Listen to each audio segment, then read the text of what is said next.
Pagkatapos, bumaba si Hawa para tingnan ang lungsod at ang tore na itinayo ng mga anak ng tao. Bayirid Yahawa lerot it haer. Biit hamigdal asher bano bini ha Adam. At bumaba ang Panginoon upang tingnan ang lungsod at ang tore na itinayo ng mga anak ng tao. Okay. Ang tao ay kamalayan ayon sa wakis ng Elohim.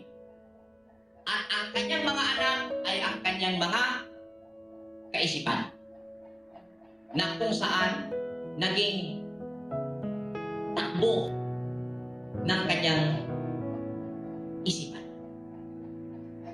na itinulak ng kanyang nais. Kuha niyo po?